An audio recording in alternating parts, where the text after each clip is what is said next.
ओम नमो नारायण। आप श्रवण करेंगे वैशाख मास महात्म्य का अध्याय 9। इस अध्याय में आप श्रवण करेंगे भगवान विष्णु के स्वरूप का विवेचन तथा जीवों में प्राण की श्रेष्ठता, विभिन्न स्वभाव और कर्मों का कारण तथा भागवत धर्म। व्याध ने पूछा, ब्राह्मण, आपने पहले कहा था कि भगवान विष्णु की प्रीति रखने के लिए कल्याणकारी भागवत धर्मों का और उनमें भी वैशाख मास में कर्तव्य रूप से बताए हुए नियमों का विशेष रूप से पालन करना चाहिए।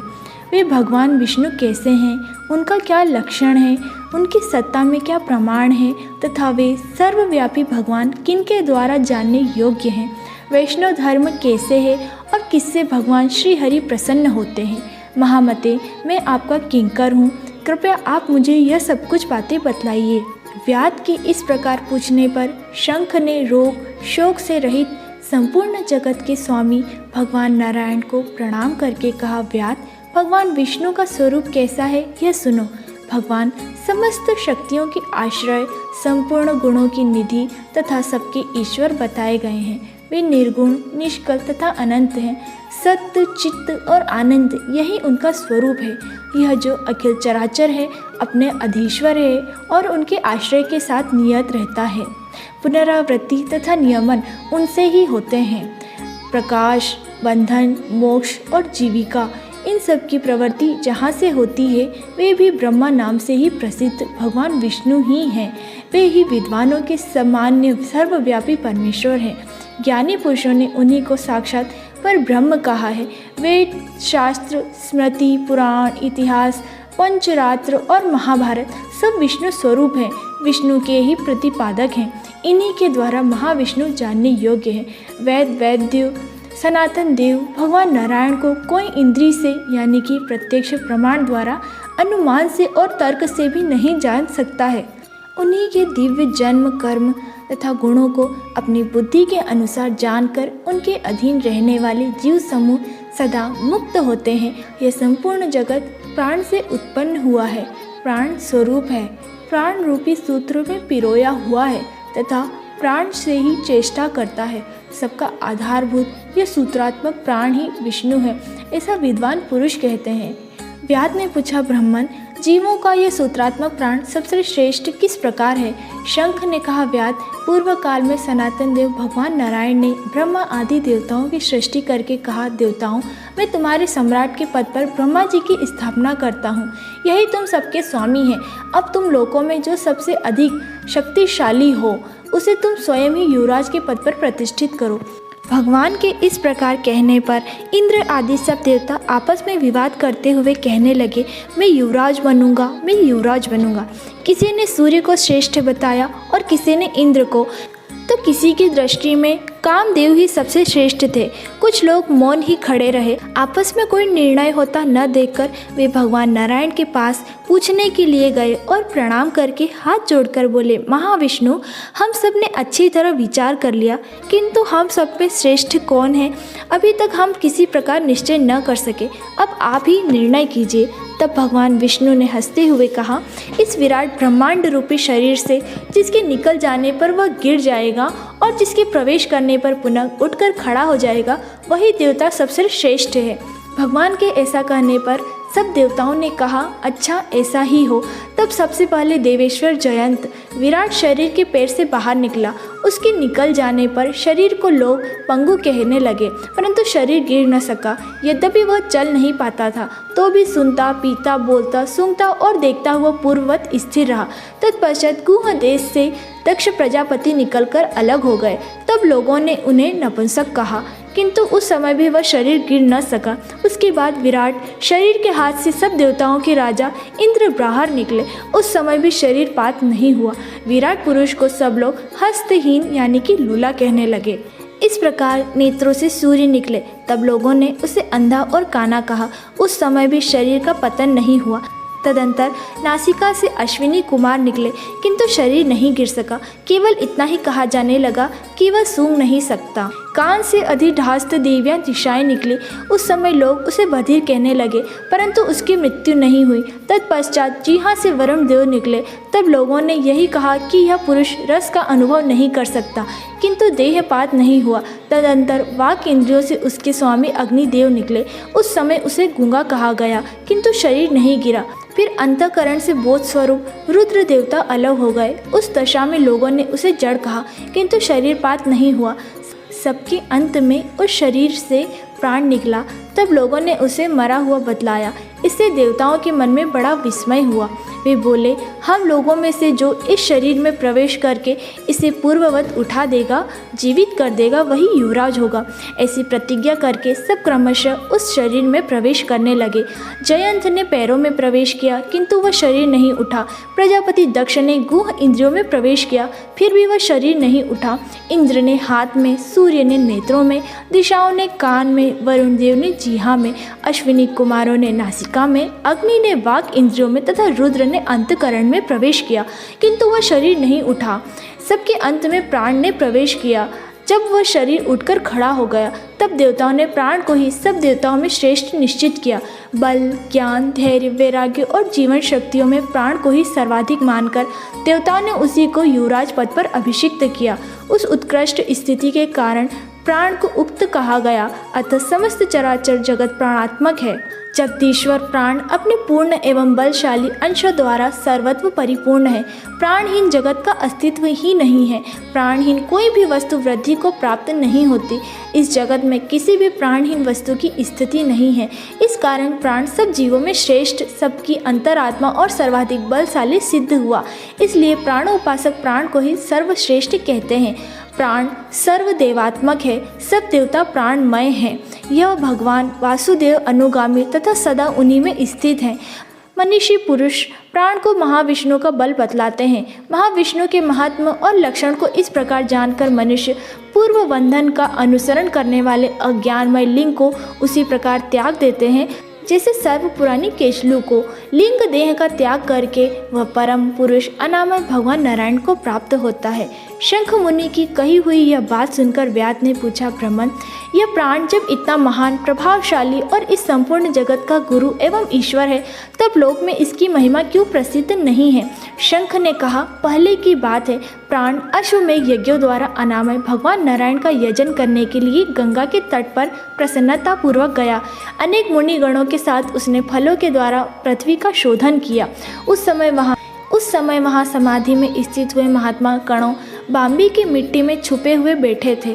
हल जोतने पर बाम्बी गिर जाने से वे बाहर निकल आए और क्रोधपूर्वक देखकर सामने खड़े हुए महाप्रभु प्राण को शाप देते हुए बोले, देवेश्वर, आज से लेकर आपकी महिमा तीनों लोकों में, विशेषतः भूलोक में प्रसिद्ध न होगी। हाँ, आपके अवतार तीनों लोक में विख्यात होंगे। व्यास, तभी से संसार में महाप्रभु प्राण की महिमा प्रसिद्ध नहीं हुई। भूलोक में तो उनकी ख्याति विशेष रूप से नहीं है। व्यास ने कहा, महामते, भगवान विष्णु के रचे हुए करोड़ों एवं सहस्त्र सनातन जीव नाना मार्ग पर चलने और भिन्न भिन्न कर्म करने वाले क्यों दिखाई देते हैं? इन सब का एक सा स्वभाव क्यों नहीं है? यह सब विस्तार पूर्वक बतलाइए। शंख ने कहा, रजोगुण, तमोगुण और सत्वगुण भेद से 3 प्रकार के जीव समुदाय होते हैं। उनमें से राजस स्वभाव वाले जीव राजस कर्म, तमोगुणी जीव तामस कर्म तथा सात्विक स्वभाव वाले जीव सात्विक कर्म करते हैं। कभी कभी संसार में इनके गुणों में विषमता भी होती है। उसी से वे शरीर नीच कर्म करके तदनुसार फल के भागी होते हैं। कभी सुख, कभी दुख, कभी दोनों को ही ये मनुष्य गुणों की विषमता से प्राप्त करते हैं। प्रकृति में स्थित होने पर जीव इन तीनों गुणों से बनते हैं। गुण और कर्मों के अनुसार उनके कर्मों का भिन्न भिन्न फल होता है। ये जीव फिर गुणों के अनुसार ही प्रकृति को प्राप्त होते हैं। प्रकृति में स्थित हुए प्राकृतिक प्राणी गुण और कर्म व्याप्त होकर प्राकृतिक गति को प्राप्त होते हैं। तमोगुणी जीव तामसी वृत्ति से ही जीवन निर्वाह करते हैं और सदा महान दुख में डूबे रहते हैं। उनमें दया नहीं होती, वे बड़े क्रूर होते हैं और लोक में सदा द्वेष से ही उनका जीवन चलता है। राक्षस और पिशाच आदि तमोगुणी जीव हैं जो तामसी गति को प्राप्त होते हैं। राजसी लोगों की बुद्धि मिश्रित, वे पुण्य तथा पाप दोनों करते हैं। पुण्य से स्वर्ग पाते हैं और पाप से यातना भोगते हैं। इसी कारण मंदभाग्य पुरुष बार बार इसी संसार में आते जाते हैं। जो सात्विक स्वभाव के होते हैं वे धर्मशील, दयालु, श्रद्धालु, दूसरों के द्वेष न देखने वाले तथा सात्विक वृत्ति से जीवन निर्वाह करने वाले होते हैं। इसलिए भिन्न भिन्न कर्म करने वाले जीवों के एक दूसरे से पृथक अनेक प्रकार के भाव हैं। उनके गुण और कर्म के अनुसार महाप्रभु विष्णु अपने स्वरूप की प्राप्ति कराने के लिए उनसे कर्मों का अनुष्ठान करवाते हैं। भगवान विष्णु पूर्ण काम है, उनमें विषमता और निर्दया दोनों आदि दोष नहीं है। वे समभाव से ही सृष्टि, पालन और संहार करते हैं। सब जीव अपने गुण से ही कर्म फल के भागी होते हैं। जैसे माली बगीचे में लगे हुए सब वृक्षों को समान रूप से सींचता है और एक ही कुएं के जल से सभी वृक्ष पलते हैं, तथापि वे पृथक पृथक स्वभाव को प्राप्त होते हैं। बगीचा लगाने में किसी प्रकार का विषमता और निर्दयता का दोष नहीं होता। देवादिदेव भगवान विष्णु का एक निमेष ब्रह्मा जी के एक कल्प के समान माना गया है। ब्रह्म कल्प के अंत में देवादिदेव शिरोमणि भगवान विष्णु का उन्मेष होता है, अर्थात वे आँख खोलकर देखते हैं। जब तक निमेष रहता है तब तक प्रलय है। निमेष के अंत में भगवान अपने उदर में स्थित संपूर्ण लोकों की सृष्टि करने की इच्छा रखते हैं। सृष्टि की इच्छा होने पर भगवान अपने उदर में स्थित हुए अनेक प्रकार के जीवन समूह को देखते हैं। उनकी कुक्षी में रहते हुए भी संपूर्ण जीव उनके ध्यान में स्थित होते हैं, अर्थात कौन जीव कहाँ किस रूप में है इसकी स्मृति भगवान को सदा ही बनी रहती है। भगवान विष्णु चतुर्व्यूह स्वरूप हैं। वे उन्मेष काल के प्रथम भाग में ही चतुर्व्यूह रूप में प्रकट हो व्यूहगामी वासुदेव स्वरूप से महात्माओं में से किसी को सायुज्य, साधक, तत्व ज्ञान, किसी को सार्य रूप्य, किसी को सामीप्य और किसी को सालोक्य प्रदान करते हैं। फिर अनिरुद्ध मूर्ति के वश में स्थित हुए संपूर्ण लोकों को वे देखते हैं। देखकर उन्हें पद युग्म मूर्ति के वश में देते हैं और सृष्टि करने का संकल्प करते हैं। भगवान श्री हरि ने पूर्ण गुण वाले वासुदेव आदि 4 व्यूहों के द्वारा क्रमशः माया, जया, कृति और शांति को स्वयं स्वीकार किया है। उनसे संयुक्त चतुर्व्यात्मक महाविष्णु ने पूर्ण काम होकर भी भिन्न भिन्न कर्मों और वासना वाले लोकों की सृष्टि की है। उन्मेष काल का अंत होने पर भगवान विष्णु पुनः योग माया का आश्रय लेकर व्यूहगामी संकर्षण स्वरूप से इस चराचर जगत का संहार करते हैं। इस प्रकार महात्मा विष्णु का यह सब चिंतन करने योग्य कार्य बतलाया गया, जो ब्रह्मा आदि योग से संपन्न पुरुषों के लिए भी अचिंत्य एवं दुर्विभाव्य है। व्यास ने पूछा, मुने, भागवत धर्म कौन से हैं और किनके द्वारा भगवान विष्णु प्रसन्न होते हैं? शंख ने कहा, जिसके अंतकरण की शुद्धि होती है, जो साधु पुरुषों को उपकार करने वाले हैं तथा जिसकी किसी ने भी निंदा नहीं की है, उसे तुम सात्विक धर्म समझो। वेदों और स्मृतियों में बताए हुए धर्म यदि निष्काम भाव से पालन किया जाए तथा वह लोक से विरुद्ध न हो तो भी उसे सात्विक धर्म माना जाना चाहिए। वर्ण और आश्रम विभाग के अनुसार जो 4 प्रकार के धर्म हैं, वे सभी नित्य, नैमित्तिक और काम्य भेद से 3 प्रकार के माने गए हैं। वे सभी अपने अपने वर्ण और आश्रम के धर्म जब भगवान विष्णु को समर्पित कर दिए जाते हैं तब उन्हें सात्विक धर्म जानना चाहिए। वे सात्विक धर्म ही मंगलमय भागवत धर्म है। अनन्य देवताओं की प्रीति के लिए सकाम भाव से किए जाने वाले धर्म राजस माने गए हैं। यक्ष, राक्षस, पिशाच आदि के उद्देश्य से किए जाने वाले लोक निष्ठुर, हिंसात्मक, निंदित कर्मों को तामस धर्म कहा गया है। जो सत्व गुण में स्थित हो भगवान विष्णु को प्रसन्न करने वाले शुभ कारक सात्विक धर्मों का सदा निष्काम भाव से अनुष्ठान करते हैं, वे भागवत यानी कि विष्णु भक्त माने गए हैं। जिनका चित्त सदा भगवान विष्णु में लीन रहता है, जिनकी जीहा पर भगवान का नाम है, जिनके हृदय में भगवान के चरण विराजमान हैं, वे भागवत कहे गए हैं।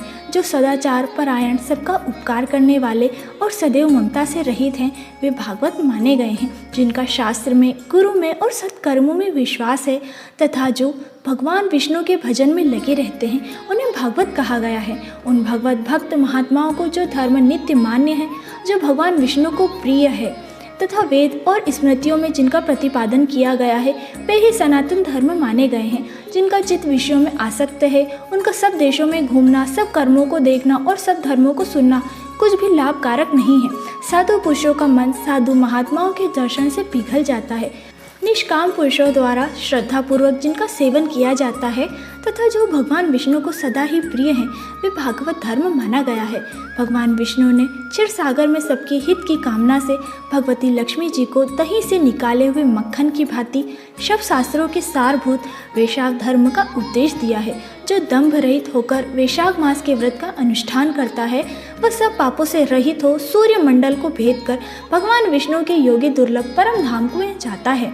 इस प्रकार द्विजश्रेष्ठ शंख के द्वारा भगवान विष्णु के प्रिय वैशाख मास के धर्मों का वर्णन होते हुए वह 5 शाखाओं वाला वट वृक्ष तुरंत ही भूमि पर गिर पड़ा। उसके खोखले में एक विकराल अजगर रहता था। वह भी पाप योनि में शरीर को त्याग कर तत्काल दिव्य स्वरूप हो मस्तक झुकाए शंख के सामने हाथ जोड़कर खड़ा हो गया। यहाँ पर वैशाख मास महात्म्य का अध्याय 9 समाप्त होता है। जय श्री नारायण।